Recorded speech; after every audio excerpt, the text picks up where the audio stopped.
اعوذ بالله من الشیطان الرجیم. بسم الله الرحمن الرحیم. پناه می طلبم به خدا از شر شیطان رام نشده. به نام خداوند بخشاینده و مهربان نهایت با رحم. السلام علیکم و رحمت الله و برکاته به کل برادران مسلمان. حضرت معاذ ابن جبل رضی الله عنه روایت میکند که رسول الله صلی الله علیه و سلم فرمودند: در هر منزل که قرائت قرآن مجید صورت میگیرد، بر سر آن منزل خیمه نورانی سایه‌افکن خواهد گردید و فرشتگان از همین خیمه نورانی آن منزل را میشناسند، مثل این که انسان در وسط دریاهای و صحراها باشد، توسط ستاره ها راه را می‌یابد. همین که قرآن خوان وفات میکند، آن خیمه نورانی از فراز آن منزل برداشته می شود. وقتی که فرشتگان آسمان آن خیمه را مشاهده نمی کنند، می فهمند که آن قرآن خوان وفات نموده است. به خاطر ملاقات با وی از یک آسمان به طرف آسمان دیگر می روند و به روحش رحمت و درود می فرستند و تا روز قیامت برایش دعای مغفرت می کنند. هر آن کس که در نماز تهجد قرآن را تلاوت نمود، آن شبی بعد را وصیت می کند که او را، یعنی قرآن خوان را، در آن وقتی که قرآن را تلاوت می کند بیدار نماید.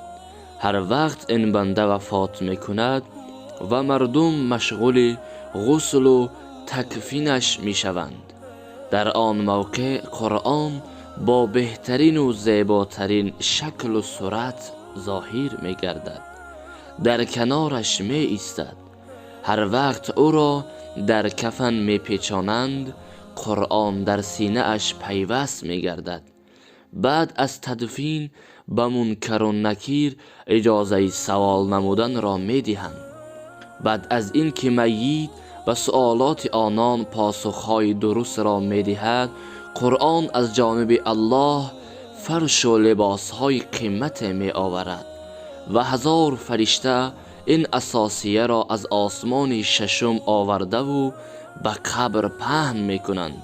قرآن تا قیامت در قبر به همراهش می ماند و از او محافظت می کند. اخبار روزانه اهل منزلش را برایش می آورد. همچون پدر اظهار شفقت می کند.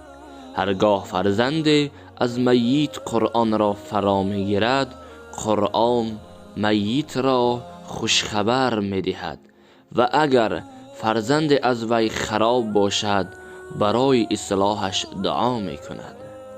دوستان عزیز، انشاءالله این نوا را به یار و رفیقانتان پهن کنید. انشاءالله که شما هم نیز ثواب می گیرید. و دوستانم، یک کانال با نام قاری ابوخلیل کشاده هستیم. انشاءالله که در آن کانال بهترین نوارهای اسلامی می شود. سیلکش در اپیسانیا و در کامنتاریا گذاشته می شود. حتما در آمده دستگیری کنید و انشاءالله که همیشه در خدمت شما هستیم. و در حق ما نیز دعاگو باشید. خدایا دشمنان دین و ملت را خوار و ذلیل بگردانی. خدایا تمام مهاجران را که در شهرهای مردم برای مهاجرت رفته اند، همه اشان را نگهبان باشی. خدایا تمام مسلمانان را در تمام کره دنیا نگهبان باشی. دوستان عزیز، در حق ما دعاگو باشید. الله یار و مددگارتان.